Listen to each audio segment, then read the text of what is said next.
신바람 사연 아파트. 오늘의 사연 시작하겠습니다. 안녕하세요. 결혼 생활 1년 반 만에 결국 이혼을 하게 된 올해 30살 여자입니다. 이혼하고 난 지금도 남편의 속내를 도무지 이해할 수가 없어요. 제가 친정어머니가 시어머니보다 모든 방면에서 뛰어나고 시어머니가 우리 친정어머니한테는 비교할 상대도 안 된다고 무시했던 적이 있던 것도 아닙니다. 그런데 왜 자꾸 지 혼자 시어머니와 친정어머니를 두고 그렇게 라이벌 관계를 만들어대는지 그 이유를 도무지 알 수가 없었어요. 심지어 시어머니는 그런 데에는 별로 관심도 없으셨거든요. 그냥 아들 잘 되길 바라시는 평범하게 좋은 시어머니세요. 아니, 그런 분이시라고 생각했었지요. 그런데 왜 자꾸 시어머니는 가만히 있는데 왜 시어머니와 친정어머니 중 누가 더 나은지, 누가 더 잘하는지, 누가 더 좋은 인생을 살았는지 그런 걸 기준을 만들어서 판단하고 정하려고 하는 건지. 겪어보지 못하신 분들은 이게 얼마나 스트레스인지 모르실 거예요. 애초에 시어머니와 친정어머니 두 분이 서로 살아온 삶부터가 다르시거든요. 저희 친정어머니는 제가 졸업하고 취직하자마자 그만두긴 했지만 쭉 직장 생활을 하셨고 시어머니는 평생을 전업주부로 살아오셨어요. 친정어머니가 직장 생활을 하신 만큼 어떤 부분에서는 시어머니보다 더 아는 바가 많고 반대로 시어머니 또한 전업주부 생활을 하시면서 어떤 부분에서 저희 친정어머니보다 훨씬 아는 바가 많은 게 있을 텐데 남편은 굳이 제 입에서 시어머니가 친정어머니보다 더 대단하다는 말을 듣고 싶었나 봐요. 원하는 대답 골라서 해주는 게 어려운 건 아니지만 저 역시 아닌 사실을 두고 친정어머니를 깎아내리면서까지 남편 기분 하나 좋으라고 시어머니를 축혀 세워줄 생각은 없었습니다. 물론 저희 집이 시댁과 비교했을 때 조금 여유가 있는 편이긴 해요. 그런데 그건 친정어머니가 직장 생활을 하셨다고 집에 돈이 더 많은 게 아니고 애초에 할아버지 때부터 형편이 여유로웠던 거였거든요. 만약 자격지심이 문제였다면 자격지심을 느껴도 그건 시어머니가 저희 친정어머니에게 느끼셔야 하는 부분 아니겠나요? 그런데 세상에 제가 태어나서 대리효도에 대한 이야기는 몇 번이고 들어봤어도 대리 자격지심은 제 인생에서 듣도 보도 못한 경우라서 아직도 남편하고의 결혼 생활을 되새겨보면 도무지 이해가 가질 않고 황당한 일투성이에요. 그리고 무엇보다 그럴 거였으면 차라리 결혼 전부터 그랬어야지. 왜 결혼하자마자 돌변해서 저러는 건지. 정말 남편 덕분에 팔자에도 없는 이혼까지 해보고 열받는 일투성이입니다. 남편하고는 3년 연애하고 결혼을 했어요. 말씀드렸다시피 연애하는 동안 두 사람 사이에 있어서 남편이 단 한 번도 시어머니 이야기를 꺼내면서 친정어머니와 비교했던 적 단 한 번도 없어요. 남편이 저한테 왜 그러는 건지 직접적으로 이유를 말해준 적도 없습니다. 하지만 갑자기 사람이 다른 사람이 될 만큼 돌변한 건 나름의 계기가 있겠거니 생각했어요. 그래서 제 나름대로 지난 날을 되짚어보다가 남편이 저것 때문에 그러는 거구나 하고 결론을 내렸던 일이 하나 있습니다. 때는 저희가 신혼여행을 다녀오자마자 양가에 인사드리러 다녀왔을 때였어요. 친정 먼저 다녀오고 다음날 시댁에 다녀왔거든요. 시댁을 우습게 여겨서 그런 게 아니고 친정이 거리가 더 가까웠기 때문에 그랬던 거였고 제가 시댁 먼저 가자는 거 남편이 가까운 친정부터 다녀오자고 해서 친정애를 먼저 다녀온 거기 때문에 신혼여행 다녀와서 친정 먼저 간 게 계기가 된 건 절대 아니었습니다. 다만 친정에서 있던 일이 발단이 되었을 수도 있다고 결론을 내리게 되었죠. 그날 친정어머니께서 저희를 따로 방으로 불러내시더니 저희한테 결혼 선물이라며 꽤나 큰 돈을 주셨거든요. 그간 저희 어머니께서 직장 생활하시면서 언젠가 제가 시집 가게 되면 주겠다고 저 어릴 때부터 조금씩 조금씩 당신 용돈 아껴서 모아온 돈이었어요. 하지만 그 돈을 모아온 세월이 자그만치 25년 가까이 되었다 보니 금액이 상당했습니다. 매달 10만 원씩은 그냥 기본으로 모으셨고 중간중간 여유가 있거나 남는 돈이 생기면 남는 대로 그대로 통장에 넣으셨다고 해요. 그리고 그 돈이 어느 정도 목돈이 되었을 때는 이 적금, 저 적금 갈아타면서 이자 수익도 내셨고 잠깐 큰맘 먹고 시작했던 단기 투자로도 재미를 보셔서 그걸 다 모아놓고 보니 액수가 상당했어요. 자그만치 6천이나 되었거든요. 그걸 굳이 결혼하고 나서 주신 데에도 이유가 다 있어요. 저랑 남편이 반반 결혼을 했기 때문입니다. 반반 결혼을 하면서 양가 부모님 지원도 1억씩 받아서 결혼했어요. 원래 친정어머니가 따로 모아두셨던 그 돈으로 저한테 지원해줬을 1억의 보태도 아무런 문제가 없는 상황이었지만 친정어머니는 그렇게 줄 게 아니고 저한테 따로 이 돈을 주고 싶으셨답니다. 애초에 처음부터 친정아버지도 모르게 해서 모아오셨던 돈이라 어떻게든 개인적으로 저한테 전달해주고 싶으셨대요. 그런데 그렇다고 결혼하기 전에 그 돈을 주자니 반반 결혼하기로 했는데 괜히 시댁에 쓸데없는 부담을 주는 건 아닌 건가 싶기도 하셨대요. 그도 그럴 게 양가에서 1억씩 지원해주기로 했던 게 시어머니께서 당장 형편에 해줄 수 있는 최대한이라며 1억을 먼저 말씀하셨기 때문이에요. 괜히 이야기되었던 1억에 친정어머니가 독단으로 6천을 얹어줬다가 괜히 시댁에 안 해도 되는 부담을 주는 걸 수도 있지 않겠냐는 게 저희 어머니 결론이셨죠. 그래서 그 돈을 저희 결혼식 마치고 나서 공개하고 저한테 주셨던 거예요. 그때야 생각지도 못한 큰 돈을 주신다니 그저 감사한 마음으로 그 돈을 받았는데 시간이 지나 생각해보니 남편 입장에서는 그게 기분이 나빴었나 싶었어요.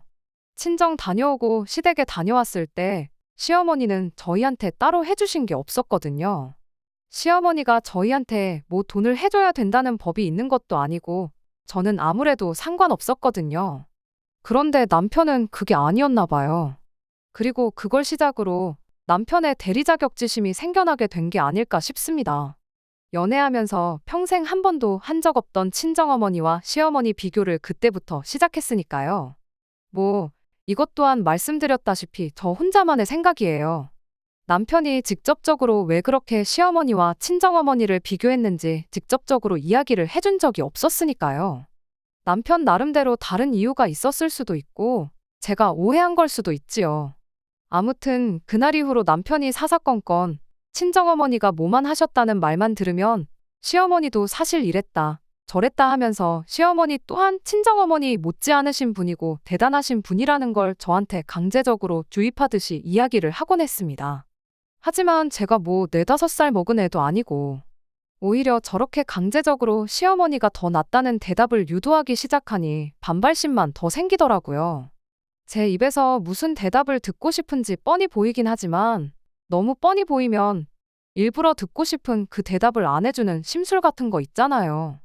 남편이 어느 식으로 어떻게 했는지 예를 들어볼게요. 정말이지 이걸 말로 설명하고 있는 게 참 우스울 만큼 유치하기 짝이 없어서 웃음도 나오질 않네요. 이를테면 친정어머니가 주변에 알고 지내시는 분들하고 기차 타고 경주를 다녀오셨다고 한다면 남편은 그걸 말 그대로 장모님이 친한 분들하고 경주에 놀러 갔다 오셨구나 이렇게 받아들이는 게 아니라 시어머니는 얼마 전에 제주도를 다녀오셨다는 식이었어요. 그러니까 자기 딴에는 친정어머니가 기차를 타고 경주를 놀러 갔다면 시어머니는 더 비싼 비행기 타고 더 비용 많이 드는 제주도에 놀러 다녀오셨다는 말을 하고 싶었던 거죠. 너무 많아서 하나씩 다 말하자면 하루로는 끝이 안 날 것 같으니 하나만 더 말해볼게요. 언젠가 주말에 제가 친정어머니께 잠깐 전화 한 통 드렸을 때 일이에요. 주말이라 심심하기도 했고 친정어머니는 뭐하고 계시려나 싶어서 안부 인사나 드리고 겸사겸사 수다나 좀 떨려고 전화를 했던 거거든요. 그런데 친정어머니가 친구분하고 스크린을 치러 가는 길이라시며 나중에 통화하자시길래 알겠다 말하고 스크린 재밌게 잘 치시라 한마디 하고는 전화를 끊었습니다. 그런데 옆에서 남편이 제가 통화하는 걸 듣고는 장모님은 스크린을 치러 다니시냐 하더니 난데없이 시어머니가 저희 결혼도 하기 몇 달 전에 아는 분들하고 필드 나갔다 온 이야기를 꺼내는 겁니다. 그러면서 어디서 주워들었는지 장모님은 언제 머리를 올리셨냐 묻고는 스크린에서 백날 잘 쳐봐야 필드 나가면 아무 소용도 없다고. 필드는 잔디가 어쩌고 바람이 어쩌고 하면서 혼자 떠벌거리기 시작하더라고요. 거기다 대고 마치 어린애들이 우리 집 송아지는 금송아지다 하면서 싸우는 것 마냥 친정아버지가 회원권을 가지고 계셔서 한 달에 한 번은 필드를 다녀오시고 계신다느니 그런 말까지는 할 것도 없겠다 싶어서 일부러 아무 말 않긴 했지만 그런 식으로 친정어머니가 하나를 하셨다면 시어머니는 열을 하셨다는 식으로 받아치는 게 일상이었습니다. 직접적으로 피해 끼치는 게 없으니 이게 별것 아닌 거라 받아들이시는 분들도 계실 수 있지만 직접 당해보지 않으신 분들은 이게 기분이 어떤지 모르실 거예요. 매번 친정어머니에 대한 이야기가 나올 때마다 저런 식으로 시어머니가 더 대단한 걸 하셨네. 시어머니가 더 잘하시네. 어쩌네 하는 이야기 듣는 게 얼마나 짜증나는 건지 말이에요. 그래서 나중에 가선 아예 그냥 친정어머니에 대한 이야기를 남편 앞에서 입도 뻥긋하지 않았어요. 괜히 말 꺼내봐야 시어머니가 더 대단한 걸 해보셨네 나올 게 뻔했으니 말이고 그걸 그냥 그러려니 받아줄 만큼 제가 천사 같은 성격을 가지고 있는 것도 아니었거든요. 그런데 그랬더니 언젠가부터는 아예 제가 아무 말 안 해도 자기가 먼저 나서서 저희 어머니 이야기를 꺼내기 시작했어요. 대부분은 뭐 장모님은 해외여행은 다녀오셔봤냐? 자전거는 탈 줄 아시냐 하는 정말 대답해주고 상대하기도 민망할 만큼 쓸모없는 이야기들 뿐이었습니다. 제가 시어머니가 자전거를 탈 줄 아시는지 모르시는지 알아서 어디다 쓰겠어요. 그래도 되도록 남편이 꺼내는 말 최대한 무시하면서 나름 잘 넘기고 있었는데 한 번은 정말 남편한테 정색하면서 짜증을 냈던 적이 있었습니다. 저희 친정어머니가 직장 생활 하시면서 돈을 얼마 정도 버신 거냐 묻더라고요. 부모님이 직장 생활하면서 돈을 얼마나 버셨는지 세보는 사람이 세상에 어디 있겠나요? 당연히 모른다고 했고 그건 왜 물어보냐고 남편한테 물어봤어요. 그랬더니 남편이 한다는 소리가 시어머니는 평생을 전업주부로 살림만 하면서 살아오셨지만 사실 따지고 보면 웬만한 직장인들보다 돈을 더 버신 거나 마찬가지는 소리를 하면서 시댁 이야기를 꺼내왔습니다. 주저리 한참을 떠들었는데 대충 결론부터 말하자면 시어머니가 남들보다 안목이 좋아서 부동산으로 평생 재미를 보셨다는 거예요. 신혼집을 어디 지역에 구했을 때 거기에 뭐가 있다고 그런 데다가 집을 그것도 전세도 아니고 매매로 샀냐며 주변 사람들이 손가락질하고 비웃고 그랬는데 그게 몇 년 지나 부동산 대박을 터뜨리면서 그 사람들 다 입을 닫게 만들어줬다고. 그리고 그 이후에도 그때 번 돈을 기반으로 이사를 3번 정도 더 했는데 이사를 갈 때마다 차액으로 억소리가 나는 만큼 돈을 버셨다는 이야기였습니다. 대한민국은 열심히 일하는 것보다는 역시 부동산 아니겠냐면서 시어머니의 그 집을 고르는 깐깐한 기준과 안목을 칭찬하고 있었어요. 그런데 그거랑 친정어머니가 직장 생활하시면서 얼마나 버셨는지 궁금한 거랑 무슨 상관이냐고 물었더니 자기가 말하지 않았냐고 열심히 일해봐야 대한민국은 역시 한방이 중요하다면서 능력 안 되는 사람이나 그렇게 월급 받으면서 일하지 진짜 부자들은 부동산으로 차액을 남겨먹으면서 쉽게 돈을 번다는 어이없는 소리를 하더라고요. 순간 이 인간이 미쳐도 아주 단단히 미쳤구나 싶었고 그때만큼은 저도 그냥 그러려니 하고 웃어넘길 수가 없었어요. 남편이 하고 싶은 소리가 우리 친정어머니가 그간 직장 생활한 건 다 헛일이었고 능력 좋은 시어머니가 부동산으로 번 것만도 못하다는 소리였는데 세상에 어떤 자식이 설령 그 상대가 남편일지라도 자기 부모 인생을 부정하는 사람을 용서할 수가 있겠나요? 그래서 남편한테 너나 똑바로 하라고 한마디 했어요. 그렇게 말하고 있는 너도 지금 월급쟁이 생활하고 있지 않느냐고 그런 소리 하고 싶으면 너부터 부동산이 됐든 주식이 됐던 돈으로 나부터 호강부터 시켜주고 꺼내라 했죠. 우리 엄마가 평생 일을 해서 얼마를 버셨든 간에 신경 끄라고. 그리고 우리 부모님 세대에서 집 자가로 가지고 있는 사람 중에 부동산으로 재미 안 본 사람이 몇이나 되겠냐고. 친정집하고 시댁하고 지금 어디가 더 비싼 집에 살고 있는지 한번 인터넷으로 찾아보겠냐고 따져 물었습니다. 집값을 비교해보자고 했더니 그때 가선 남편이 아무 말도 못하더라고요. 어딘지 알려드리진 않을 테지만 친정 부모님 살고 계시는 지역이 시부모님 사는 데보다 훨씬 비싼 지역이라는 건 대한민국 사람이라면 기본적으로 알고 있는 사실이거든요. 물론 남편 말도 틀린 건 없는 게 저희 집이야 말씀드린 대로 할아버지 때부터 갖고 있던 재산이 있다 보니 애초에 처음부터 시작을 좋은 동네에서 시작한 저희랑 자력으로 이사 몇 번 다니면서 부동산으로 재산을 불려오신 시어머니하고는 차이가 있긴 하죠. 하지만 그렇다고 해서 그게 시어머니는 탁월한 능력을 가졌고 친정어머니는 돈 불리는 재주가 없어서 직장 생활을 했다고 인정을 해야 할 이유가 되지는 않았습니다. 아무튼 그때 말 나온 김에 남편한테 매번 그딴 식으로 좀 하지 말라고 단단하게 경고도 했습니다. 연애 때부터 통틀어 제가 화를 낸 적이 없었기도 하고 그날 워낙에 강하게 말했어서 그랬나. 한동안 약발이 잘 들어서 남편이 더 이상 그런 식으로 영양가 없는 이야기를 꺼내는 일은 없었어요. 그래도 그것만 빼면 사람이 그렇게 나쁜 사람은 아니었다 보니 그 이후에는 남편하고 어느 정도 사이도 회복하고 그냥 평범한 결혼 생활을 보내게 되었습니다. 물론 친정어머니가 헛고생을 했다느니 어쩌니 한 이야기를 잊어버리고 용서한 건 아니에요. 그것만 생각하면 잘 지내다가도 괜시리 정이 뚝뚝 떨어지고 그랬는데 어쨌든 저도 이미 지난 이야기 거들먹거리면서 안 해도 되는 싸움을 만들 필요까지는 있나 싶어 그냥 그렇게 마음에 묻어두고만 있었습니다.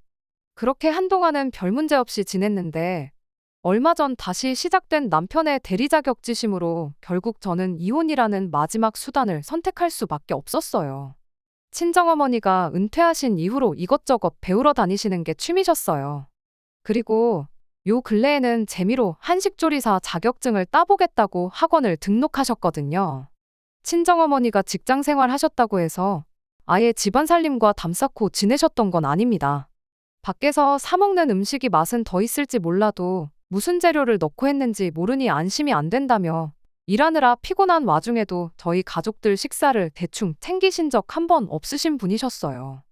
말 그대로 한식조리사 자격증은 그동안 일하느라 못 해본 요리를 배워보겠다고 따겠다고 하시는 게 아니고 어차피 맨날 밥하는 거 자격증이라도 하나 가지고 있으면 좋지 않겠나 싶어서 시작하신 거였습니다. 그거 말고도 이것저것 배우러 다니는 거 많으셨고 내친 김에 자격증 같은 게 있으면 그것도 같이 준비하시고 그러셨을 뿐이에요. 그리고 그때가 벌써 실기 한번 떨어지고 나서 자격증 재수를 하는 중이셨지요. 아무튼 그렇게 실기시험을 다시 준비하기 시작하면서 이번에는 꼭 붙고 말겠다고 실기시험 문제인 음식들을 집에서 연습하고는 하셨는데 언젠가부터 연습하다가 음식이 많이 나오면 그걸 저희 집에 가져다 주시기 시작했어요. 아버지는 맨날 같은 종류 음식을 번갈아 가면서 먹으니 질려서 못 드시겠다고 하시고 그리고 평소에 엄마가 해주는 집밥보다 맛도 별로 없는 것 같아서 잘 안 드신다고 그렇다고 버리자니 아까워서 저라도 생각 있으면 먹으라고 가져다 주시기 시작한 거였죠. 어떤 건 평소에 어머니가 해주던 것보다 맛있는 것도 있고 어떤 건 더 별로인 것도 있고 그렇더라고요. 시험 문제로 나오는 음식이 30가지인가 정도 되고 그중에 무작위로 2가지 음식을 준비해야 하는 걸로 알고 있었거든요. 평가 기준도 음식의 간을 얼마나 잘해서 얼마나 맛있게 만들었는지가 아니라 정확한 재료로 재료를 손질하는 방법이나 크기까지 얼마나 요구하는 대로 정확하게 만들었는지를 평가하는 시험이래요. 그래서 평생 살림만 해온 분들도 오히려 손에 익은 버릇 때문에 합격하기 쉬운 자격증이 아니라는 소리를 들었습니다. 아무튼 그렇게 친정어머니께서 음식을 가져다 주시니 제 입장에서는 여러모로 편한 게 많았어요. 음식의 맛을 떠나서 괜히 식사 준비한다고 이것저것 준비하고 할 필요도 없었고 퇴근하자마자 어머니가 가져다 주신 음식으로 식사 뚝딱 해치우고 그대로 쉴 수 있다는 게 너무 편하고 좋았죠. 매번 비슷한 로테이션이긴 했지만 나름 밸런스를 맞춰주신다고 메뉴도 매번 바꿔가면서 해서 가져다 주셨어요. 하지만 아버지가 어머니께 말했던 대로 계속 같은 것만 먹는 느낌이니 조금 물리기는 하더라고요. 그런 느낌이 들 때쯤 한동안 잠잠했던 남편이 또다시 시어머니 이야기를 꺼내왔어요. 밥 먹으면서 한다는 소리가 그래도 장모님이 아무래도 직장 생활을 오래 하셔서 그런가 음식만큼은 시어머니 손맛만큼은 못 따라오시는 것 같다고요. 우리 엄마가 해주는 집밥이 자기 입맛에는 더 맞는다면서요. 한동안 안 그러다 또 저러니까 갑자기 예전에 친정어머니 직장 생활한 거 가지고 뭐하러 그런 고생을 하셨다느니 했던 이야기가 떠올라서 막 우라가 치밀기 시작했습니다. 이번엔 또 뭘 시작하려나 싶고 도무지 표정 관리가 안 돼서 아주 힘들었어요. 그래도 나름 남편과 짧은 기간이나마 같이 지내오면서 하나 터득한 게 있어요. 이럴 때는 남편 말에 그 어떤 반응도 관심도 주지 않고 그렇구나 하고 넘기는 것만큼 좋은 방법이 없다는 것 말입니다. 구구절절히 이건 우리 엄마 요리가 아니고 시험 준비한다고 시험 볼 때 요구하는 대로 음식을 해서 맛이 이런 거다. 원래는 음식 훨씬 더 잘하시고 우리 엄마도 손맛 엄청 좋으시다. 이런 식으로 백날 해명해봐야 남편 입에서 나올 말은 꼭 듣지 않아도 예상이 될 만큼 뻔하디 뻔한 소리가 나오겠구나 싶었어요. 그래도 우리 엄마가 평생 전업주부로 살면서 음식을 하셨는데 장모님보다는 훨씬 음식 잘하시겠지? 손맛이 좋겠지? 뭐 그런 이야기 나올 거였거든요. 뭐 집밥이라는 게 그렇잖아요. 자식 입장에서는 엄마표 반찬이 제일 맛있는 법인데 그런 상대적인 것 가지고도 우열을 가릴 필요나 있는 문제인가 따지고 물을 수도 있었지만 어차피 결과적으로는 우리 엄마가 니네 엄마보다 더 잘하니까 인정해라. 이런 이야기를 주고받고 하게 될 텐데 굳이 저런 번거로운 과정까지 거칠 필요가 있나 싶었어요. 그래서 그냥 영혼 없이 아 그렇구나 하고 대충 대답하고 말았어요. 이게 우리 엄마 요리건 말건 시어머니 음식이 더 맛있건 말건 나는 딱히 신경 안 쓴다고요. 그렇게 대충 대답하고 나서 슬쩍 남편 얼굴을 보니 어떻게 더 시어머니 자랑을 하고 싶어서 입이 근질근질한 건지 온몸을 막 비틀어대면서 다음 말을 꺼낼 생각을 하는 것처럼 보이더군요. 그 순간 저는 숟가락 내려놓고 배불러서 그만 먹어야겠다 한마디 한 후에 방으로 들어갔어요. 말씀드렸던 것처럼 저러지만 않으면 남편과는 제법 잘 지내는 편이었다 보니 상대를 안 해주는 게 최선이라 생각했고 괜히 말다툼하면서 힘 빼고 싶지 않아서 했던 행동이었습니다. 그런데 그렇게 다음 날이 돼서의 일이었어요. 남편이 평소보다 퇴근이 늦더라고요. 원래 야근이 있으면 야근이 있다 말하고 몇 시쯤 올지 말해주는 사람이었는데 그런 연락도 하나 없었지요. 그렇게 남편은 1시간 반 정도 더 지나서 집에 들어왔는데 빈손이 아니라 장바구니를 양손에 들고는 낑낑거리면서 집에 돌아왔습니다. 이게 다 뭐냐고 했더니 당신도 우리 엄마가 한 집밥 맛 좀 봤으면 좋겠어서 시댁 가서 반찬 좀 얻어왔다고 하더라고요. 그러면서 장바구니에서 가지고 온 걸 하나씩 꺼내는데 정말 반찬들이 끝도 없이 나오더라고요. 각종 나물에 마른 반찬들에 국도 2종류에 소불고기랑 돼지불고기까지 아주 종류별로 생각할 수 있는 모든 음식이 다 나온 것 같아요. 누가 봐도 반찬 좀 얻어왔다고 하기엔 가짓수가 너무 많은 게 누가 봐도 시댁에 있는 남는 반찬을 얻어온 게 아니고 전날부터 시어머니 닭달에서 종류별로 반찬이란 반찬은 다 해다 달라고 한 것처럼 보였습니다. 왜 반찬통에 담겨있는 때깔만 봐도 그 반찬이 오늘 한 건지 해놓은 지 며칠 정도 된 건지 딱 봐도 다 티가 나잖아요. 반찬통 뚜껑은 어떻게 닫으셨나 싶을 정도로 꽉꽉 눌러 담아준 걸 보니 별 쓸데없는 남편 자기만족 때문에 아침이 아니라 이른 새벽부터 일어나셔서 저녁 시간 남편이 퇴근해서 시댁에 도착 때까지 아들 먹일 반찬 준비하시면서 고생하셨을 시어머니 생각하니까 감사하기도 했지만 한편으로는 남편 쓸데없는 고집 때문에 하루 제대로 허리 한번 못 쳐고 못하고 고생만 죽어라고 하셨겠구나 싶어서 제 마음이 다 아플 정도였습니다. 그날도 역시 친정어머니께서 연습하신 음식들을 가져다 주시긴 했지만 시어머니가 고생하셨는데 안 먹을 수가 없어서 시어머니가 해다 주신 음식으로 저녁 식사를 했어요. 다른 것보다 밥 먹는 내내 남편이 이것도 맛있지, 저것도 맛있지 하고 귀찮게 물어보는 것 때문에 체할 뻔했네요. 남편 말대로 시어머니 음식 솜씨는 좋았어요. 몇 가지는 친정어머니가 해주시는 것보다 맛있었는데 그렇다고 해서 전부 다 맛있는 건 아니었습니다. 어차피 입맛이 상대적인 거니 그런 건 별로 중요한 게 아니라 생각했는데 남편은 기어이 제 입에서 시어머니표 반찬이 친정어머니가 해다 주시는 것보다 더 맛있다는 말을 듣고 싶었나 봐요.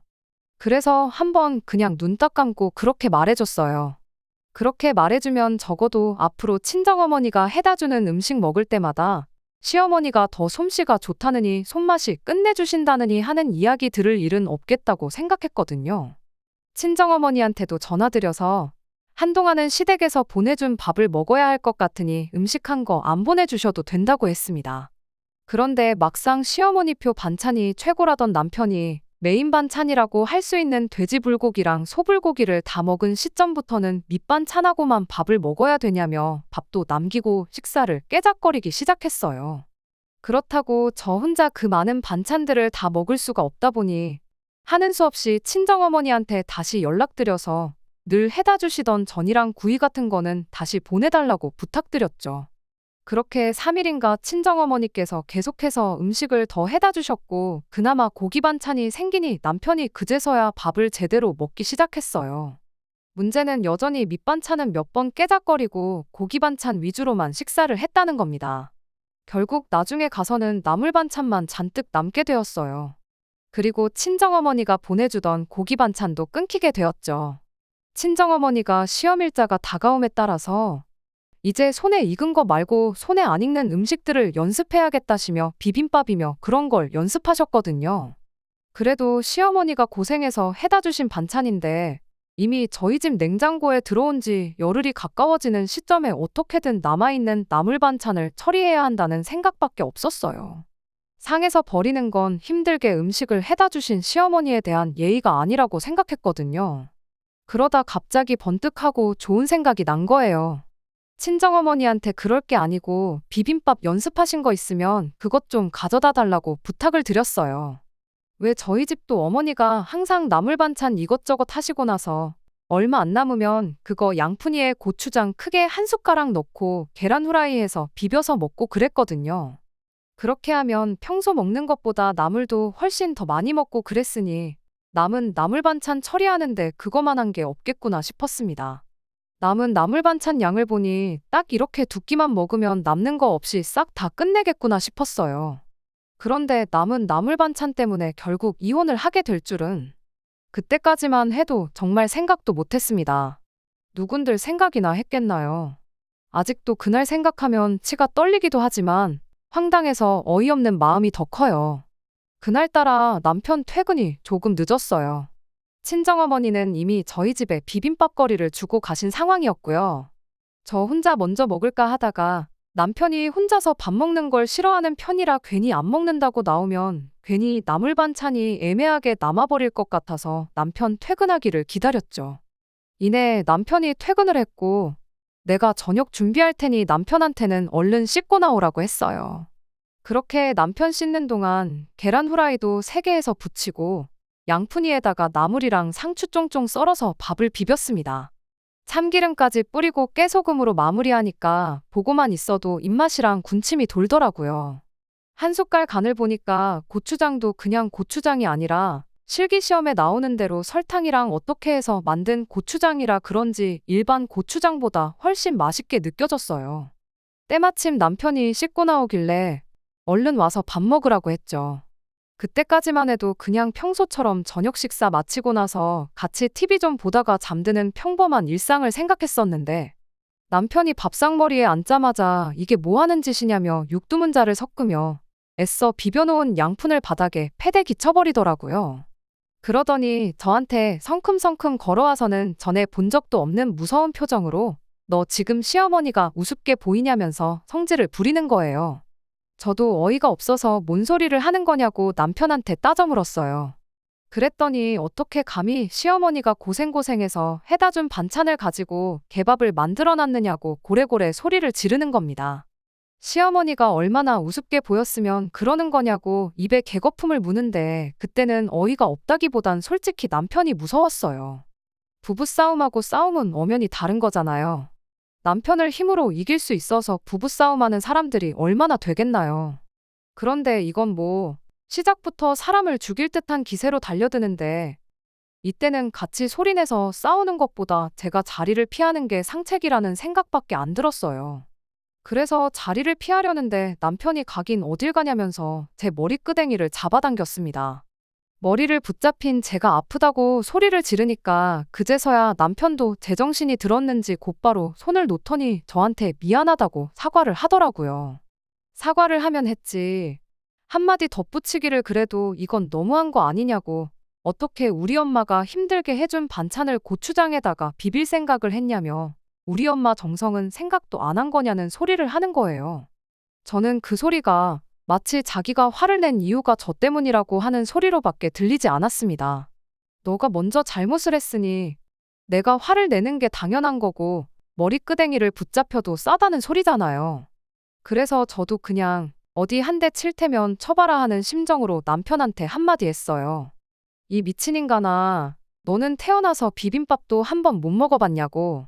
네가 반찬 투정 안 하고 제때제때 어머님 반찬 먹고 그랬으면 이렇게 비빔밥 먹으라고 비벼줄 일도 없었을 거 아니겠냐고. 밥 비벼 먹는 건 시어머니 정성을 무시하는 행동이고 냉장고 안에서 쉬어 빠지게 만들어 음식물 쓰레기통에 처박는 건 시어머니 정성을 생각하는 행동이냐 한마디 했더니 그 자리에서 미안하다고 사과하고 머리끄댕이 붙잡은 건 잘못했다고 싹싹 빌어도 모자란 판국에 한다는 소리가 고추장이 묻으면 시어머니가 힘들게 해놓은 간이 사라지지 않냐며 그냥 먹어도 맛있는 걸 망쳐놓은 제 잘못이라고 끝까지 우겨대는 거예요. 그리고 그때 남편의 이 대리자격지심을 나는 평생을 감당할 수 없겠구나 하는 생각이 들었습니다. 갑자기 우리 집이 뭐 빚보증을 서서 폭삭 망하게 된다던가 무슨 일로든 안 좋은 일 때문에 시댁보다 어려운 상황에 처하기 전까지는 영원히 계속될 것만 같았어요. 그리고 이 꼴을 몇 번이나 더 보고 사느니 그냥 하루라도 빨리 이혼하는 게 맞겠다는 생각이 들었습니다. 그래서 그 길로 혼자 방으로 뛰어들어가 간단한 제 짐을 챙겼어요. 남편은 태연한 얼굴로 뭘 그런 걸 가지고 짐까지 싸냐며 차라리 자기가 나가 있을 테니 저보고 혼자 지내면서 정말 제가 아무 잘못도 안 한 건지 잘 생각해 보라는 겁니다. 그때 진짜로 이 인간이 이젠 제정신이 아니구나 하는 생각 말고는 다른 생각이 들지 않았어요. 아무튼 그렇게 남편이 혼자 시댁으로 가게 되었는데 막상 집에 혼자 있자니 이 인간이 언제 문 따고 들어와서 또 돌변할지 모른다는 생각을 하니 괜히 무섭고 걱정이 되더라고요.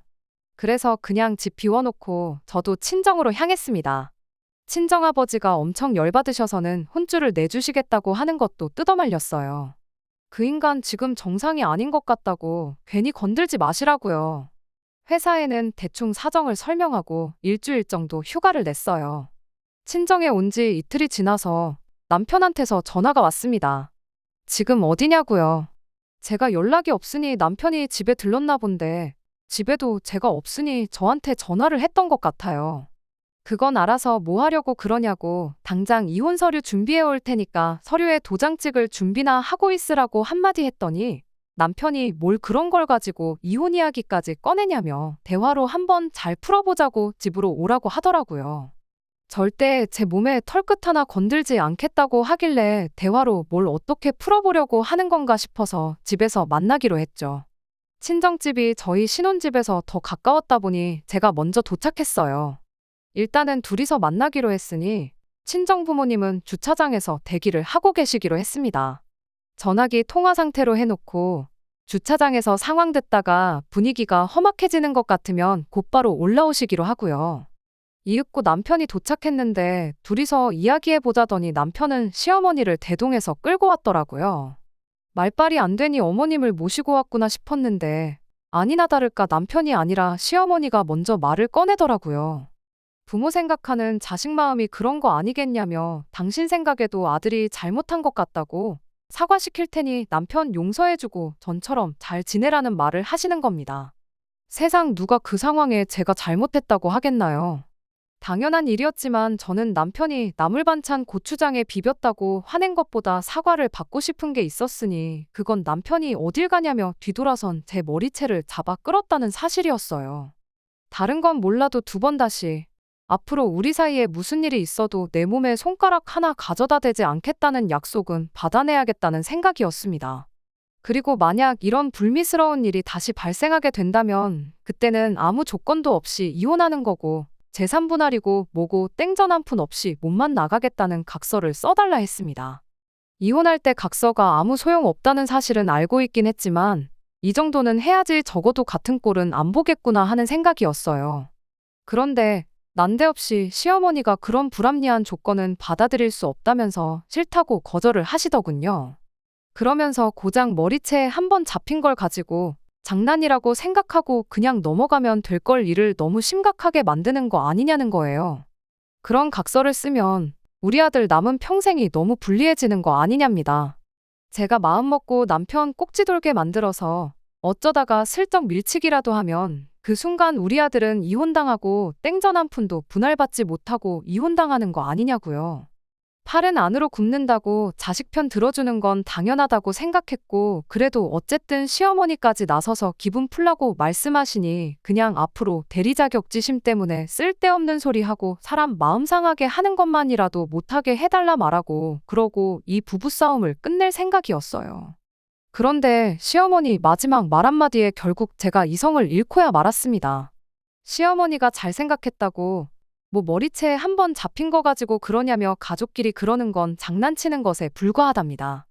그 말을 들으니 남편과 화해할 생각이 싹 사라졌어요.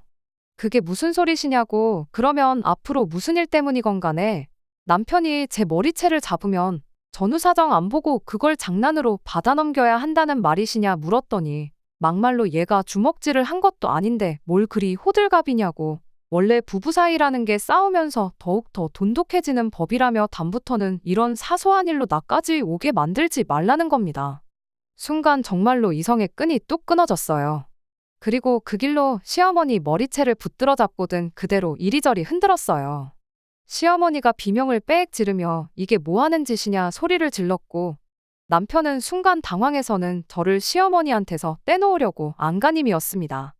시어머니한테 며느리가 가족으로서 어머님한테 마지막으로 치는 장난이라고 생각하시라고 말씀 들어보니 아들 이혼당하는 건 걱정되시나 본데 각서고 뭐고 필요 없고 그냥 이혼할 테니까 그렇게 아시라고 말하고 부여잡은 시어머니 머리채를 풀어줬습니다. 괜히 시간 낭비했다 말하고 나가려는데 남편이 장난치냐고 가긴 어딜 가냐고 하면서 제 팔을 붙들어 당기더군요. 다행히 때마침 주차장에서 대기하고 계시던 부모님께서 시어머니 비명소리 듣고 놀라가지고 곧바로 집으로 올라와 주신 덕분에 큰일은 나지 않았어요. 그리고 당장 이혼 서류 준비할 테니 그리할라 한마디 하셨죠. 시어머니가 제가 머리채 부여잡은 걸 가지고 상해죄로 고소를 하신다길래 하실 테면 하시라고, 그럼 나도 어머님 아들 똑같은 걸로 고소하겠다고 한마디 말하고 친정으로 돌아갔습니다. 설마 제가 진짜로 고소를 할 거라 생각했는지 시어머니는 별다른 액션이 없으셨고 그렇게 별탈 없이 이혼하게 되었어요.